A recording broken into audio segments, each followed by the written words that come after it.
and welcome to Career Landscapes, a peek into professional lives, brought to you by One Voice for Change. I'm your host, Felicity Minch, and today we are speaking with firefighter Aaron Heinz. And I'd like to take a moment and talk about him.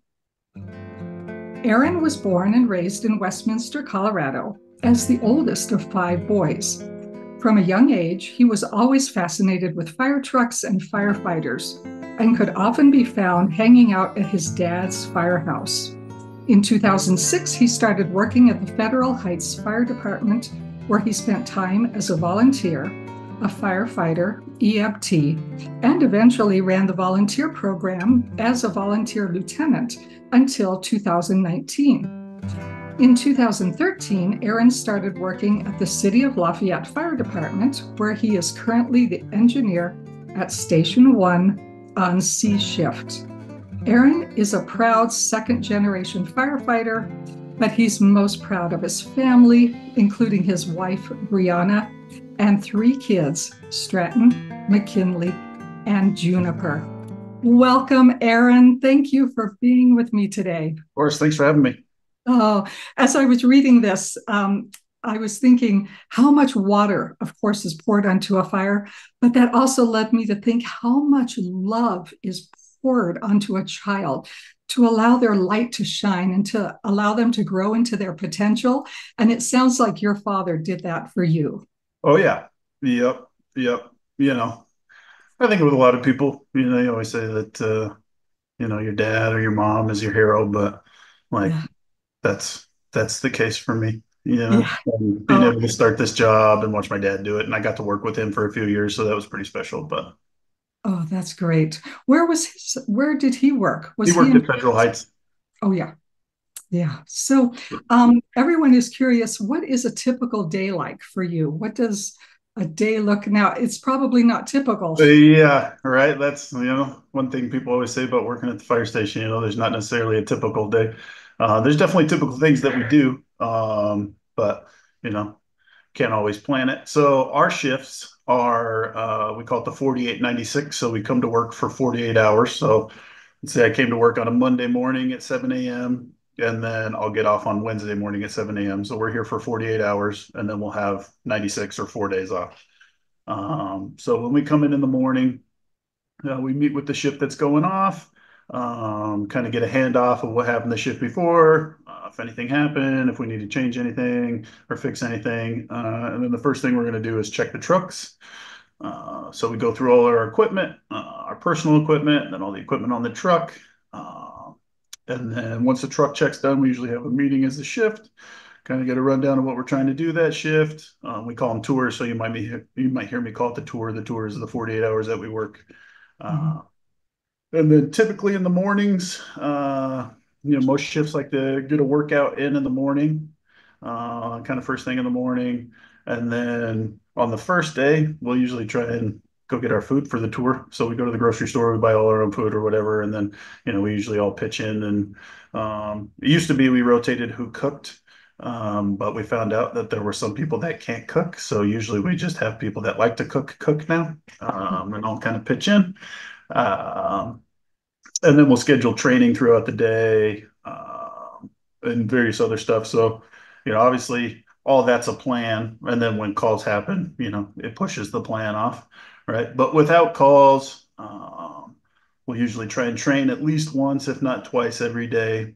And then other stuff that we'll do throughout the day. So, community outreach, which is, whether that's going to the elementary school or going to the senior center, any of that stuff. Inspections, so we go to all the local businesses and inspect it for safety, fire safety. Um, and then we have a lot of stuff around the firehouse. So like right now, this month is hose testing. So we have to take all the hose and test it once a year. Just kind of various stuff like that.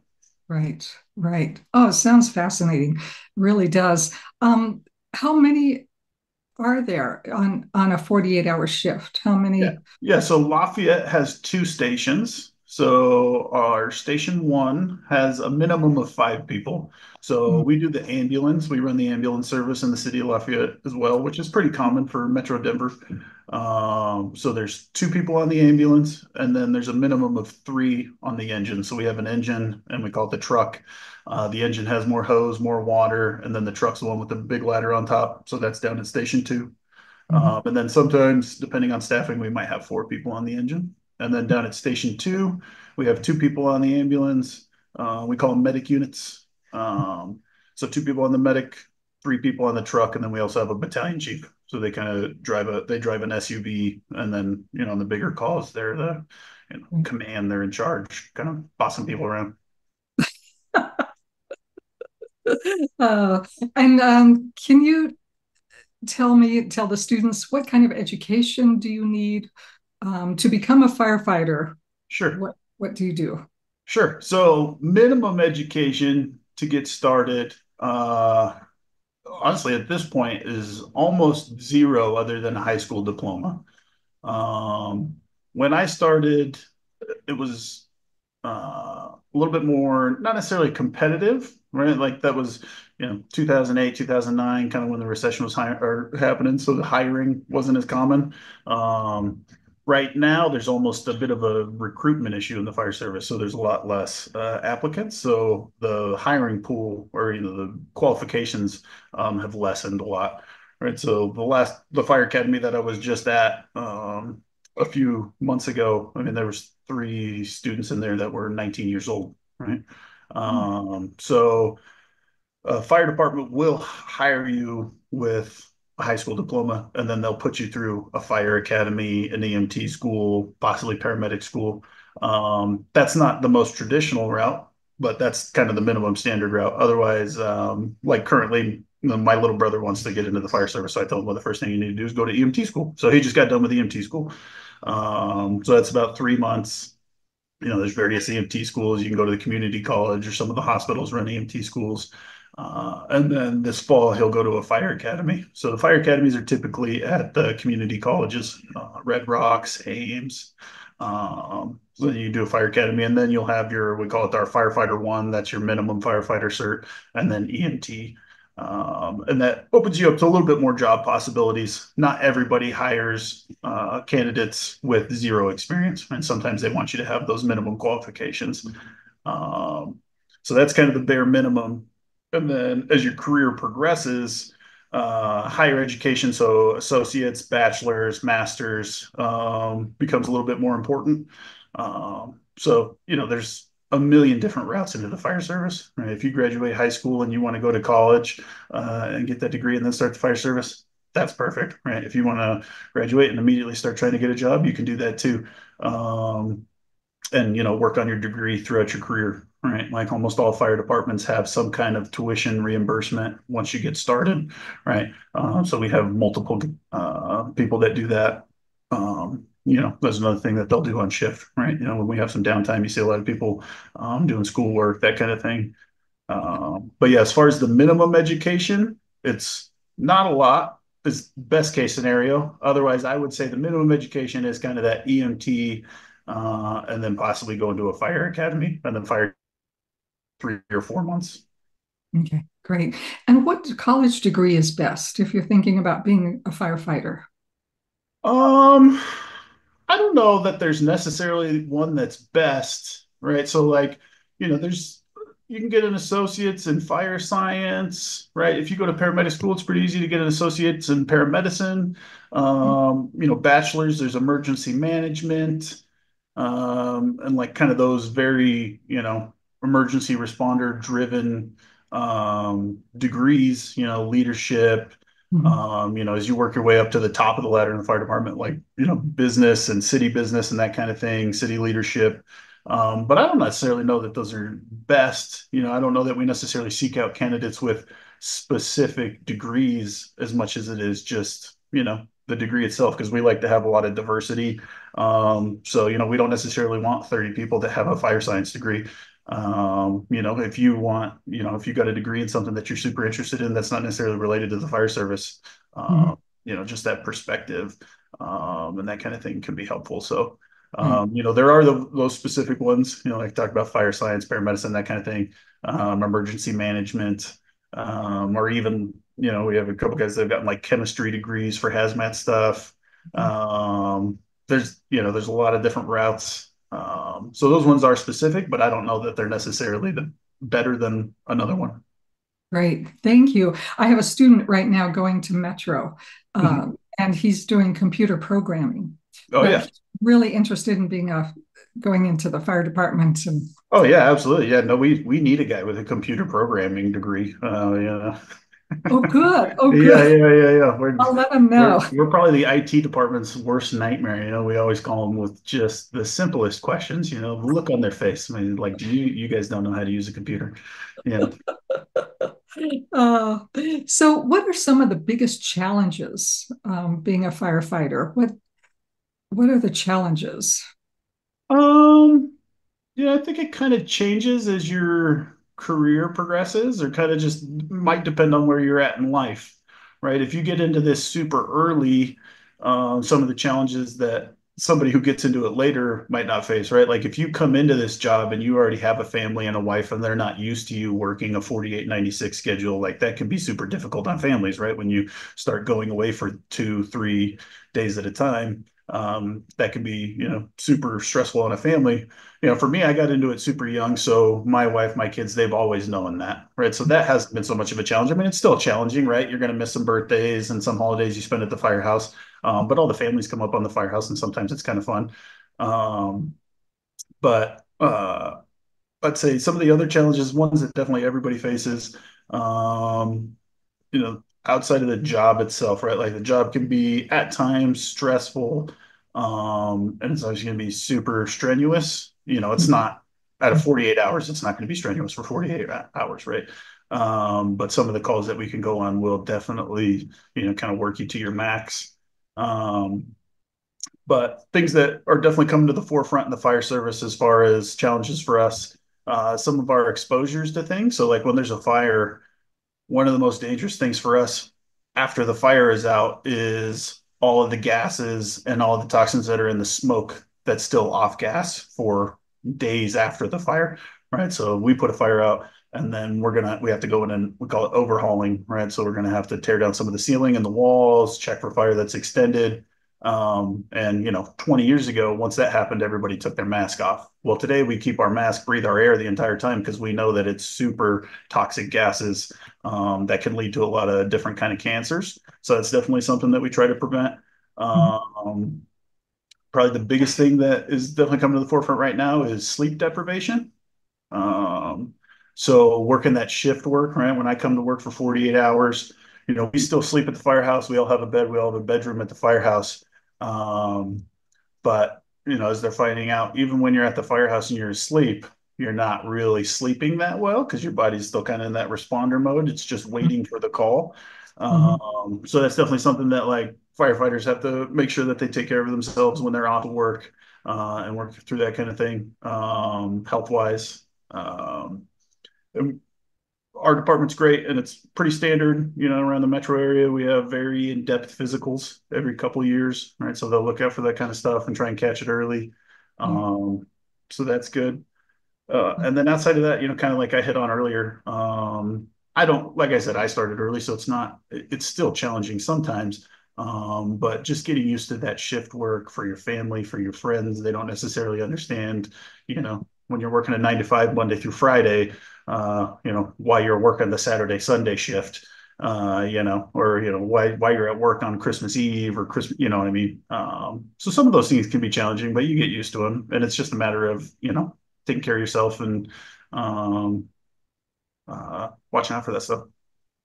And how do you rotate when you're called out to, let's say, a wildfire Hmm. for its days and days of work? Sure. How, how does that work? So it kind of depends. So we call them deployments when you go out on a wildfire, wildland, we call it wildland.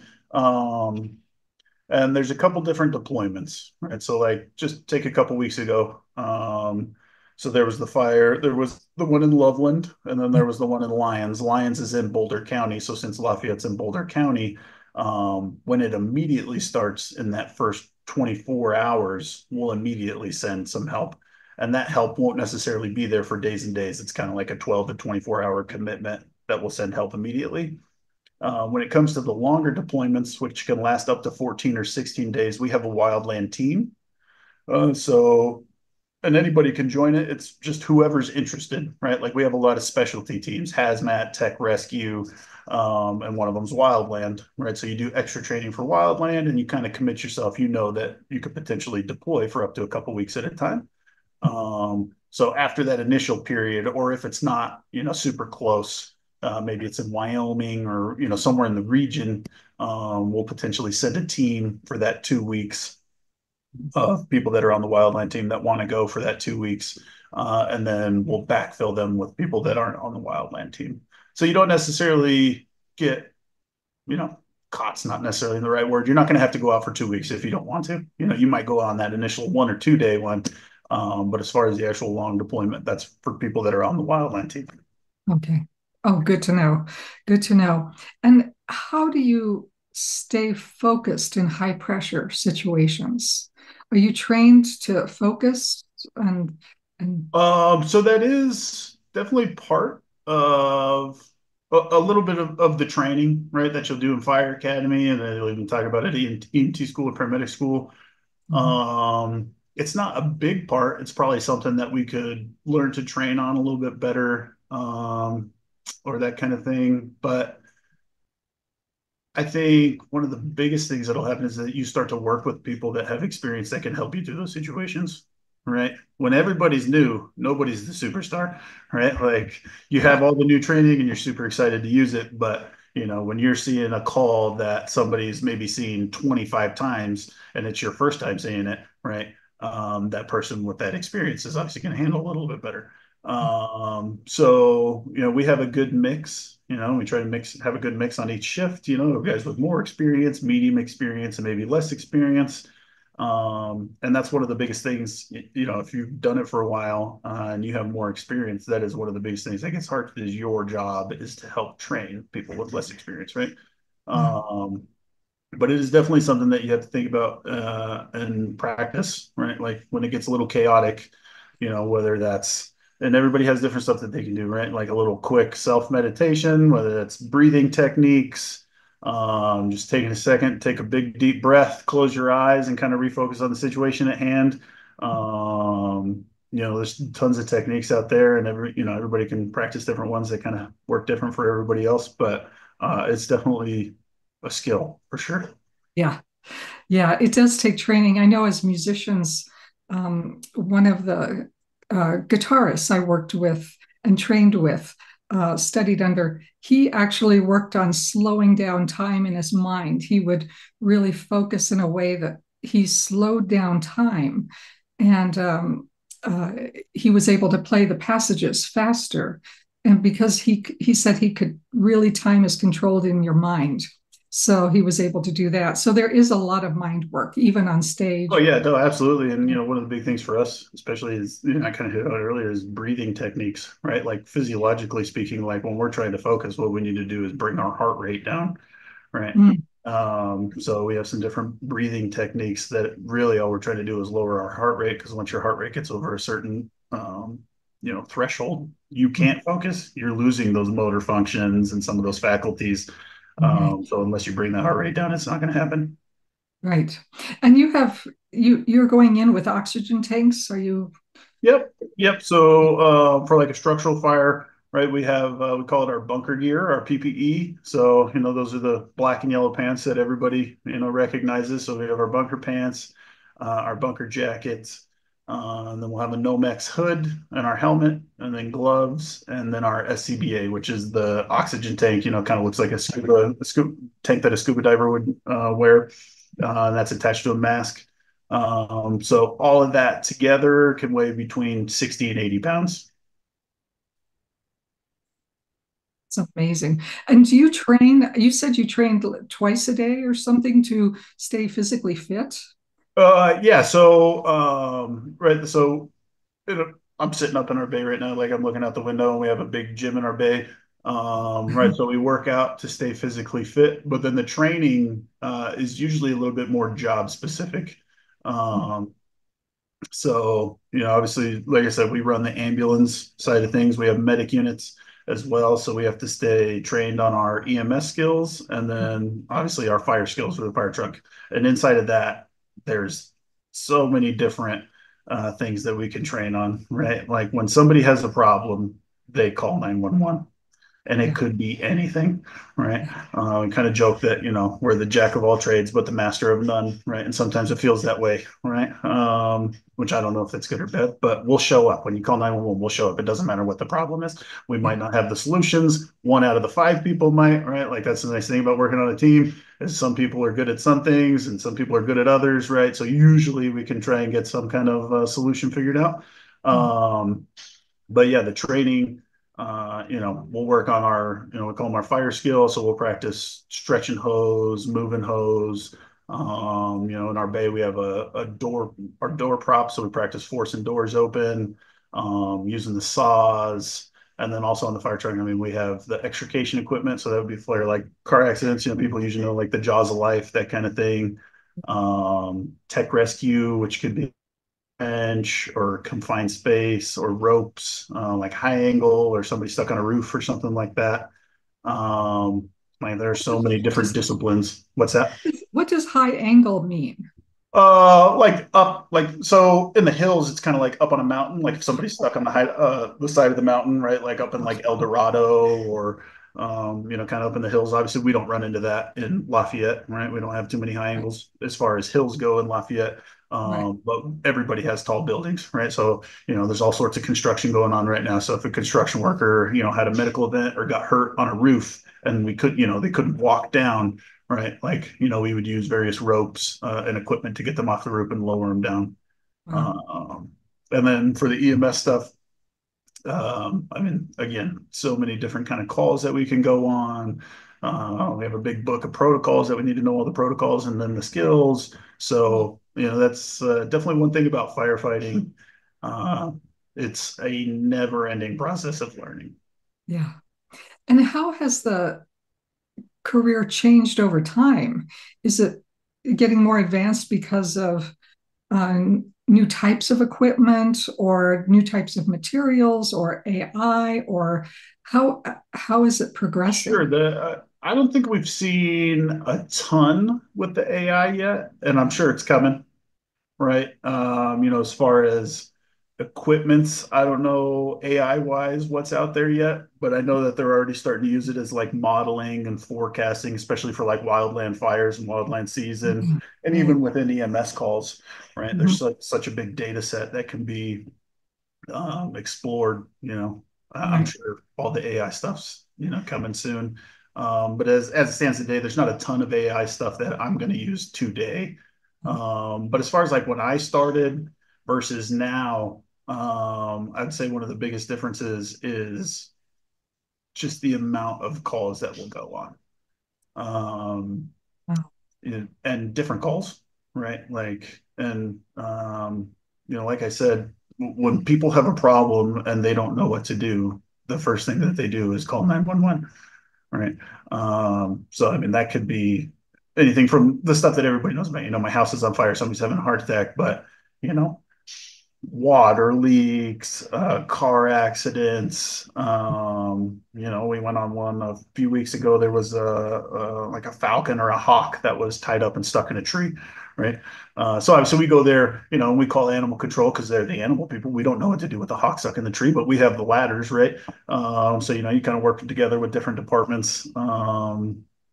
There's just there's so many different kinds of calls that we can go on, right? And then with our specialty, like our specialty teams, right? There's a hazmat. That's a big one for us. We're with Boulder County Hazmat Authority, tech rescue. You know, the extrication stuff is kind of its own discipline. Like there's so many different things and so much different equipment. Like we can't necessarily expect every firefighter to know everything about everything. So we have, certain people learn extra about one thing. And then when we go on that call, then we can have, a quote unquote expert, or we call them SMEs, subject matter experts, for that particular call type. Mhm. Right. Great. What personal qualities are important to become a firefighter? I mean, good Um, communication skills, teamwork skills, of course. yeah, What yeah, would you say are the absolutely. most important qualities?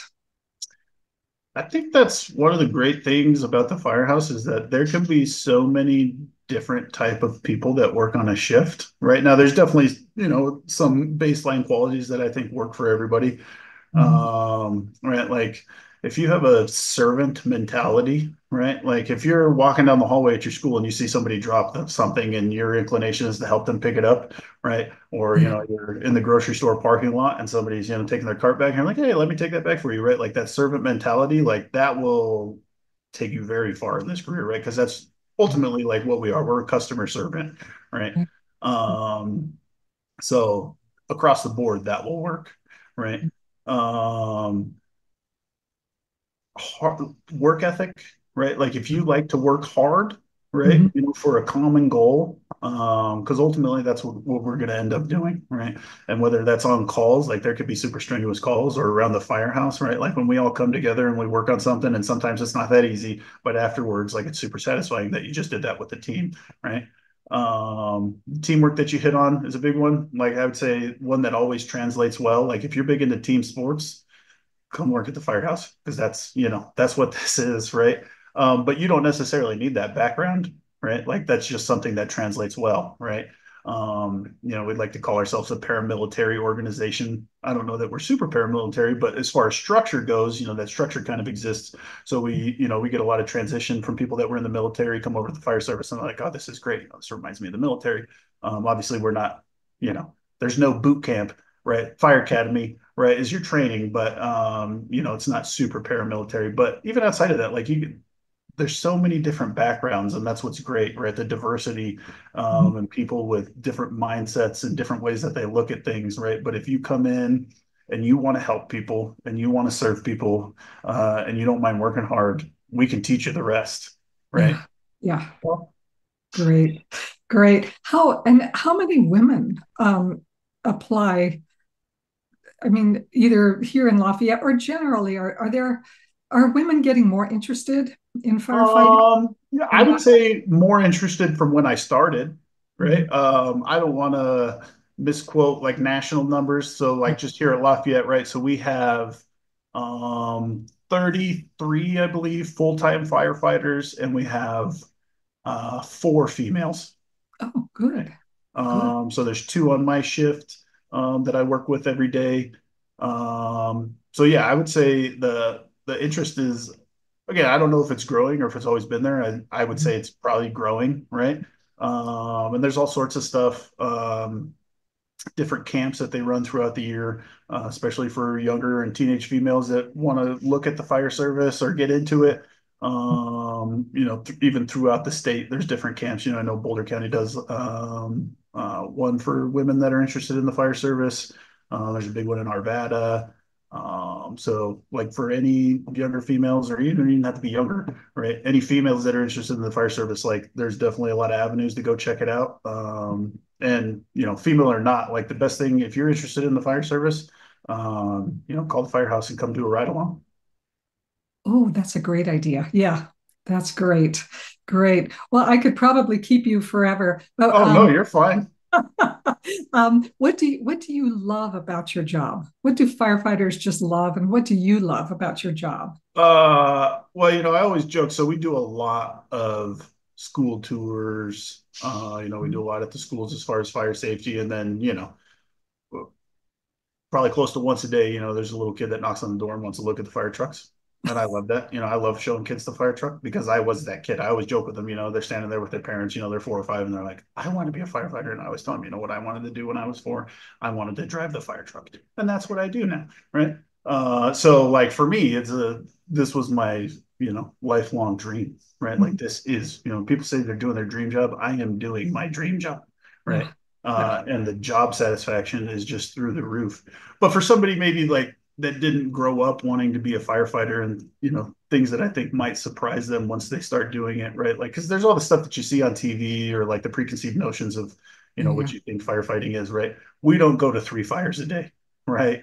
Yeah. We don't go on a bunch of crazy calls every day. They exist, but it's not constant, right? You're going to be Right. around the firehouse more often than you're going to be on the call, right?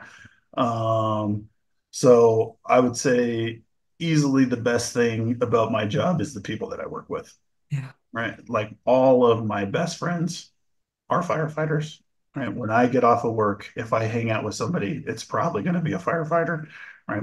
Every year, the shift that I'm on, we'll do a big camping trip with all the families. There's 20 kids there and 10 different firefighter families, right? And stuff like that. We'll do barbecues throughout the year. And when my kids have their birthday party, all the kids that show up, 80% of them are firefighter kids, right? Like I come to work working what I would consider the best job in the world, but it's my dream job, so I'm a little biased, right? And then I Mhm. work with my favorite people in the world. So, like, yeah, it's not that difficult to come to work for me, right? Um, and then on top of that, like, there's just the job satisfaction, right? That I don't necessarily know that you get in a lot of jobs. There's plenty of jobs out there that you get job satisfaction from, but like, there's not something that'll fill your cup a whole lot more than being able to help people.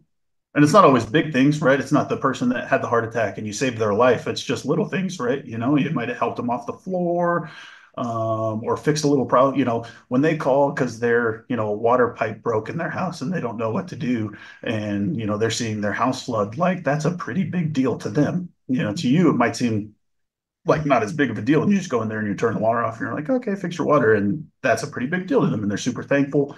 Um, so, job satisfaction is super high. You're going to feel like you did a good job, right? And that's going to be on a daily basis. Like every day we're going to run a call and you're going to be able to serve somebody in some way, right? Um, so yeah, Good. Yeah, that's the way I feel about being a teacher. I've wanted to be a teacher since I was a kid, yeah, absolutely. and I just love being a teacher, and I love education and working especially with kids, but adults also. So the kids had a couple of questions, so I'd love to ask you a couple of Absolutely. questions.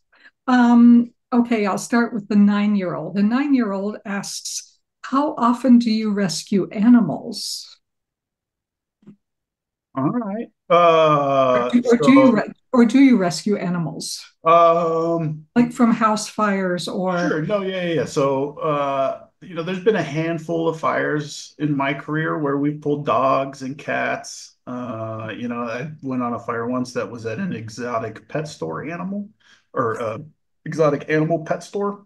Okay, so there's a lot of snakes and stuff. I don't know that I'm too crazy about snakes and the exotic animals, right? But yeah, no, that happens all the time. As far as like when there's a house fire, there's a good chance that somebody could pull a pet out, right? But the classic cat in a tree, I've been to a couple of those, right? We just talked about a few weeks ago, there was a hawk that got hung up in, I'm not even sure what they were hung up in, but they were stuck in a tree. So somebody calls 911. We're usually not the people that do that rescue. We let them use our ladders, and then the animal control or somebody that has better equipment or knows more about the animal kind of gets involved with that. Um, Handful of months ago in town, there was a horse that got stuck in a ditch. So it kind of turned into a little bit of a tech rescue event as far as using ropes to kind of hoist the horse and get it out. There's a lake just north of town that a couple times cows have gone out on the ice and they fall through the ice, so they're stuck in the lake. So we've helped pull them out. So I wouldn't say it's super often, but it definitely happens. definitely. Oh, interesting. Because she has a little note on her front Uh-huh. door, Yep. front window by her front door saying, my two cats are inside. And Yeah, yeah, absolutely. Yeah. If when we show up to a house fire, if somebody's standing outside, that's usually, one of the questions we ask them, are there any pets? Or, well, first, are there any people inside? And then are there any pets inside? And so then we kind of have an idea of what we're looking for. right. And I think you kind of covered this, but a 21-year-old asks, "How do you train for the numerous types of emergencies you face?" So, but you do have to train for car accidents, like you said, Yeah, uh, absolutely.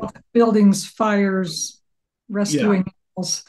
Yeah. So yeah, like I said, your base training is that fire academy, right? And Mm, fire academy is going to pretty briefly cover most of our disciplines. right? And it's not necessarily super in depth. It's just enough for you to be able to, perform at a minimum standard, right? And then Mhm, when you start, we'll put you through another little academy that's a little bit more in depth about how we do it.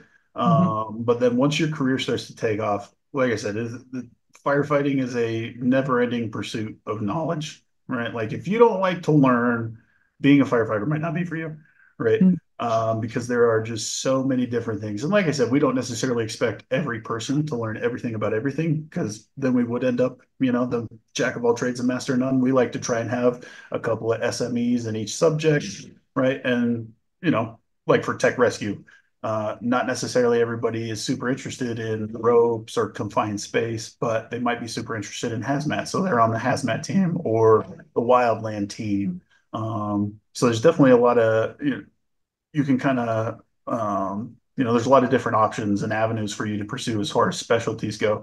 But yeah, that's part of why we train so much, is so that we can try and get not only everyone up to speed. Yeah, when you're new, you get up to speed and start to contribute more. But even after that, like there's so many new things that come out, and you have to keep your skills sharp, right? Like if you go 6 months or a year without pulling a hose line, and then the next time that you do it is on a house fire when you're super stressed out, you might not be very good at it. So that's why we always practice these things constantly, right? And that muscle memory, because we don't know when the calls are going to happen. So, trying to keep your skills sharp for when they do happen, mhm. especially at 3 in the morning when you were sleeping and you got jolted awake and, now you got to do something like that. Like if you don't have a solid foundation of training, you're going to kind of set yourself up for failure. Yeah, yeah. Another kid, a 17-year-old asked, do firefighters experience extreme stress? And how do you handle the emotional impact of tragic events? Yeah.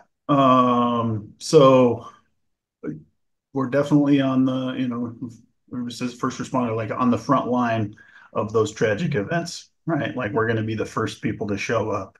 You might have to break some bad news to a family, right? So like there is some training on that, like with our EMS, like we call them CEs, continuing education for our EMS. We did a CE not too long ago on, death notifications and that kind of thing. So there is training that you receive, right? And like I said, part of that's just going to be experience, right? And kind of relying on some of those people that have done it a little bit more and watching them.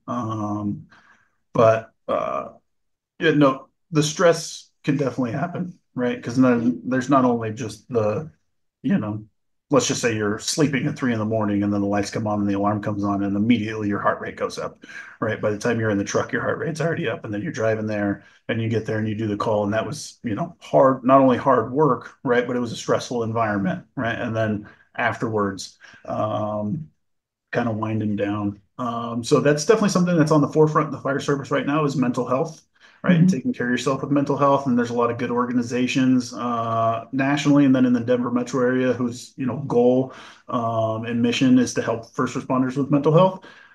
So there's a lot more education that's going on and being able to take care of yourself. And, a lot of that's going to be prevention, right? So like for me personally, for me, I think it helps me. I live in northern Colorado, so I have about a 45-minute drive to work, right? So when I drive home, I have 45 minutes to kind of de-stress before I get home, and that helps a little bit, right? And then once I get home, my wife's super awesome about it. If I had a long shift, she's like, take a nap. I don't want to live with you until you take a nap. Um, so that helps, right? And then it's just doing the things that kind of like I said, fill your cup, kind of revive you a little bit, So for me, that's outside of hanging out with the kids and doing stuff with the family, golfing, outdoors, that kind of stuff, move around a little bit. And that helps a ton. And like I Do, said, all of, and for me, right, my dad was a firefighter for 30 years, right? So if I ever have questions or stuff, I can always bounce stuff off of him. But even for everybody, like everybody at the firehouse wants to see you be healthy and Mhm. succeed, right? So, if you have a bad day, there's 7 people at the firehouse that you could call that have either had a similar day or similar experience, especially when you're new and you're like, hey, how did you deal with this? There's so many people that you can bounce stuff off of that, want to help you, Right. That leads to another question I have. Do you debrief after a call? Do you Yep. guys analyze what Oh happened yeah. or Yep. everything? Yep. So Yeah. immediately after the call, like let's just take a house fire. Uh, After we're done, talking about like overhaul and salvage and that kind of thing. After we're done, we'll meet on the kind of behind the fire truck. We call it the back bumper, and we call it a hot wash. And that's just a quick, like, while it's still fresh in everybody's mind, Mhm. what did you do? What did you see? What did you do? What did you see? What did you do? Everybody goes around, kind of talks about it. And then we'll go back to the firehouse. And then a few days later, we'll have, we call it an AAR, an after action review. So that's with everybody that was at the fire and kind of just talk about what happened, what could have went better, what went good, that kind of thing. And we're super interested in improving, our performance, right? So like a lot of us on our helmet, it looks like a little flashlight right here on our helmet, but it's actually a camera, right? So when the call starts, you turn the camera on like a house fire. So then I can go back and I can watch, I can actually see because, when your heart rate's super up, you think you see things or you think you did something, but the camera will tell the truth, right? So it's a good, it's awesome learning tool for us to be able to improve our performance. Right. Oh, great. And I've got another question from a 15-year-old. Can any firefighter drive the fire truck, or is there a designated driver? And I bet there's a designated driver. Yeah, Yeah. guilty. Yeah. Yeah, no. So in most fire departments, it's a promoted position. So it might be called different things, it might be called the chauffeur, but regionally speaking, they're typically called engineers. So my title is an engineer. All right, so I drive the majority of the time, and that's kind of my full-time position. So kind of just going back to the call that everybody knows. Obviously, every call is different, but take a house fire. So we have the firefighters that are in the back. The lieutenant sits in the front right seat, and they're kind of in charge of the crew, and then the engineer drives. So when we get to a fire, the firefighters get up, they pull the hose lines. The lieutenant walks around, takes a look at everything, and they're going to kind of direct all the traffic. And then the engineer's job is to get all the water in the hose line, hook up to the hydrant, kind of stage equipment where it needs to be, kind of like we call it the outside ops. We joke around. Everything that's on the outside, the engineer's taking care of. Um, so that's kind of the engineer's role in a fire. And then, again, like that's an opportunity for advancement. So when you start, you do your first year, it's called probation, and you're kind of focused on, not bare minimum, but the basics, right? Mhm. And then once you get past that, by year two, we call it an acting engineer book. You can open an acting engineer book and train to drive the fire truck. So when I'm on vacation or I'm gone, or if there's a vacancy, you can step up and drive the fire truck. So that's one more way for people to advance and kind of gain some more skills. So there's more drivers than just the engineers. There's people that can fill those spots when the engineers are gone. Mm. Wow. Interesting. Oh, that's wonderful. I've Those are all the questions from students. But I'd love to end the session with three questions that I ask everybody. What advice would you give young people today? Just in general, what advice would you give? Man, I got a whole book that I would give my 19-year-old self. Well, just off the bat, start saving for retirement immediately, right? So look into that, right? But I think the biggest piece of advice, right? I have it's going to be 14 years or 14-year-old soon, right? So Mhm. that's my eldest, and obviously I remember what it was like to be 14. So you don't necessarily always want to hear what your dad has to say. But one of the things I try to drive home to him a little bit, and this isn't just necessarily for young people. I mean, this is throughout your life, is you will mimic and start to become the people that you surround yourself with, right? And that's not to say, have as diverse of a friend group as you possibly can. But, I forget whose thing it is, but those five people that you spend the most time with, that is who you will become.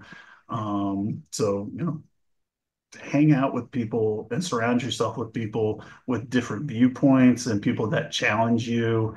You obviously still want to hang out with people that support you, but try and diversify who you hang out with as much as you possibly can, and then surround yourself and spend the most time with positive people who are nice, right? And healthy. Stay with healthy people Yeah, and absolutely. people who promote, just healthy kids. So great. The second question is, what gives you hope in this world? Um,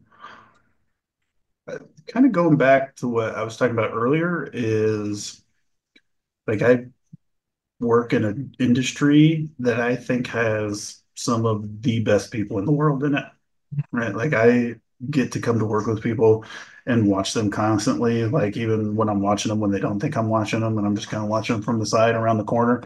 And they never stop amazing me. Like I feel like I work with just some of the best people in the world, whether that's, hardworking, kind-hearted, like the lengths that I will see people go to on this job to help somebody, even when I know that they don't think anybody is watching, that gives me hope, right? Like not to keep hammering it, but I love the people that I work with and they constantly amaze me.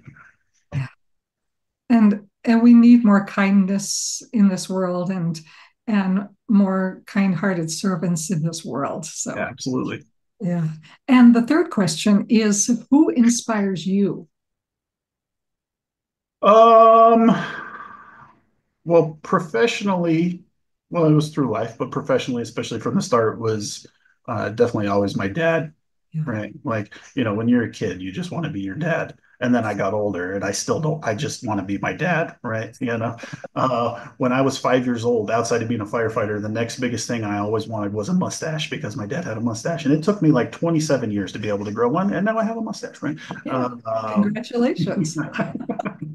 but no, just like that was that'll always be one of the highlights of my career was being able to work with my dad. And he was just such a humble and hardworking guy and so patient. Like raising my kids, in the back of my head, I'm always thinking, why can't I be more like my dad?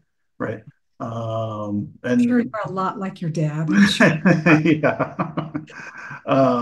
So professionally, like that, what an awesome way that was for me to start my career with a mentor like that, right?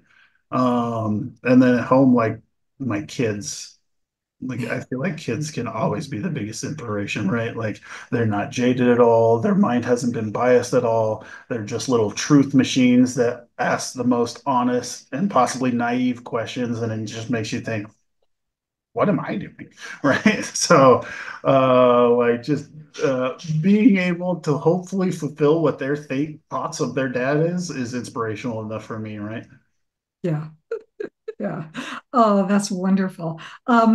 Thank you so much. Is there anything you'd like to add or anything you'd like to say as we I close? could talk for 5 hours about the fire service. I love the fire service. There's no other job I would rather do. There's no other job I want other people to do if they're interested in it, right? So, in the notes or the video description, if you want to put my info in there, if anybody ever wants to reach out about questions about the fire service or how to get into it or whatever, feel free to reach out to me or reach out to your local firehouse and go do a ride along.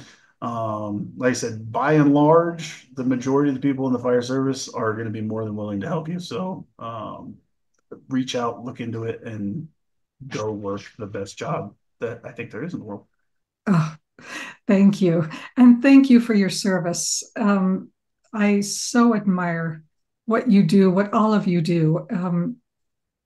You have no idea how thankful we are for you. Thank So, you. thank you. Oh, and everybody out there listening to this video, thank you for joining us today. And I will post all the information about the fire department in the links below and information about One Voice for Change below. So please visit those links. And if you have any inkling about the fire department and going into the fire, being a firefighter, going into the career, please reach out to Aaron Heinz, and all his information will be below. So thank you again. And until next time, bye bye.